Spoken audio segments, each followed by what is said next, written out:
name is Ashley Woodard Henderson. I'm a born and raised East Tennessean, Appalachian and proud, and I am the regional organizer for Project South, the Institution for the Elimination of Poverty and Genocide in Atlanta, Georgia. You know, as Project South has said and others say all the time, you know, as goes the South, so goes the nation. And so being here, giving resources to, you know, Black institutions in the region, making sure that Southerners that are a part of nonprofits and that are just from grassroots communities that maybe have no budget, no staff, right? Being able to have that kind of resource that Roots and Remedies provides, both as an opportunity to come and commune with each other, collaborate. Roots and Remedies could have been anywhere. And for it to be in the South right now, I think was a political statement of solidarity in practice, and a real opportunity to remind ourselves of like the many, many lessons to learn from the Southern Freedom Movement, both in the 20th century and the amazing, amazing life-saving work that's happening right now. It's never a mistake where we host Roots and Remedies, and it's never about just the Praxis Project coming in to host something. It's always with people on the ground and ways to support and show love and bring people together to say, you know, the Confederate flag is coming down and that's huge, but it's not enough. And Katrina was 10 years ago, but people are still feeling it and people are still dying. So it's important to be in the South to celebrate. We're at Shaw University, we're at the birthplace of SNCC, and we're still here, and we're still fighting. And there's young people who are stepping into the movement for the first time, and they need to know what SNCC is, and they need to know that they can be their own SNCC, and they need to know what people are already doing in the South, whether they're from here or from anywhere. We even talked about the global South.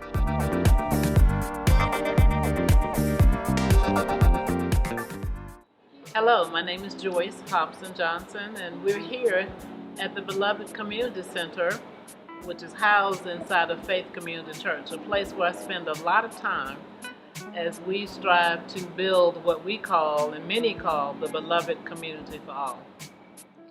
So we got involved with the textile industry, organizing textile workers, and we were uniting them and uniting Black workers and white workers with the community work that we were doing. When the police, we got a parade permit, and the police actually gave the parade permit to a coalition of Klan and Nazis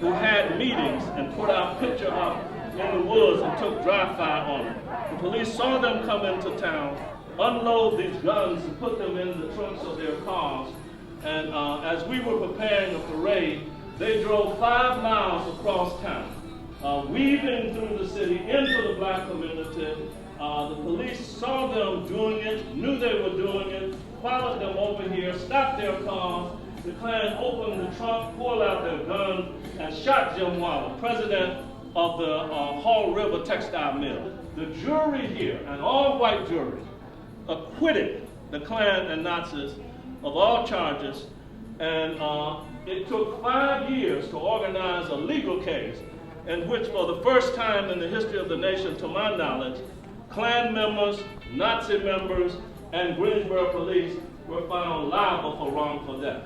Because this was defined as a shootout by the city. But it wasn't a shootout, it was a massacre. To me, the basis of beloved community is having a relationship with people and understanding that really ultimately they're just like you, they have the same hopes and desires. So there's a possibility for youth to reach more people. I think that youth of today are going to have to also figure out how to deepen the relationships, the ties among themselves and across the ages. And as the elders did when I was a young person, we have to be there to work with people. As Vincent Harding said, we don't want to pass the torch, we want to merge the torches. So that we take the knowledge we have along with the knowledge and capacity that you all have, and to try to make a better world for the next generation. Whose Schools, Our School was really great. I connected with people from Chicago and of course people from the great state I'm in right now, North Carolina. We discussed what are we doing in our organizing group to transform and restructure the way we're looked at as community organizers. Roots and Remedies, this process, this gathering, is just eye-opening to know that so many organizations are doing the same work you're doing, and we can just learn from each other.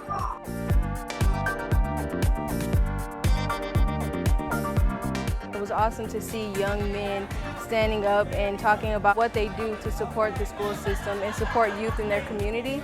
It was really powerful to see a person of my age, my peers, standing up and sharing how they feel and what they want to do to support their community. I think it's really interesting that the Roots and Remedies conference is here in North Carolina because we have conferences like this where I'm from, but it's not as diverse and you're not able to really see so many different cultures coming to work on one thing and really support each other. You have a very diverse group here, and where I'm from is extremely segregated, so it's really cool to see people coming together and really understanding what the root issue is and figuring out a way to combat those issues.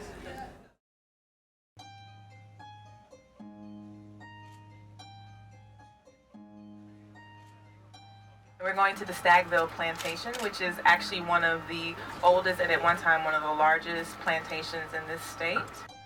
So take a moment, think about the fact that most of this built environment that you see was been done by enslaved hands.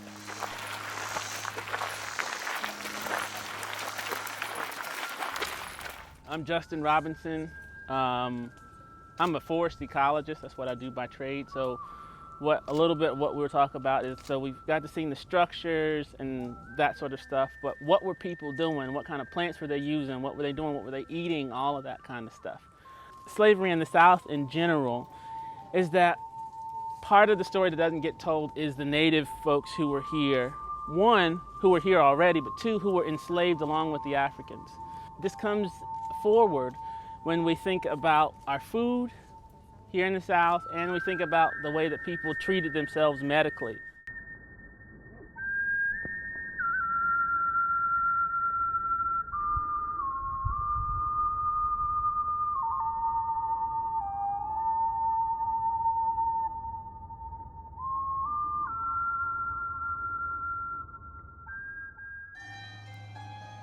So these bricks would have been made by the enslaved people who were here. And if you look closely, you can see thumbprints here. There's a thumbprint here where somebody touched it before the bricks had set, but right here. There are about 4 toes in that one. So if you imagine like putting out the bricks to dry and some little person cannot resist putting their toes in it. And there it is, saved for us to look at. So even in the midst of all the hardship and all the toil that they were going through, that spirit of playfulness and childhood, it can't really ever be taken away. We are the children of the ones who did not die. We are the overall conference, I think, was powerful most in that it really focused on the healing. Even the concept or the idea of healing being critical to us being able to sustain ourselves in doing social justice work and, dismantling systems, like what that takes because we have to put our bodies on the front line. That healing is a part of that. It's essential. And for the Praxis Project to prioritize that in their programming, I thought was really critical. Something that I'm also carrying with me post Roots and Remedies is like, there's some stuff that we can win right now. We've seen it, we've envisioned it, and we have a better plan on how to get there because of Roots and Remedies.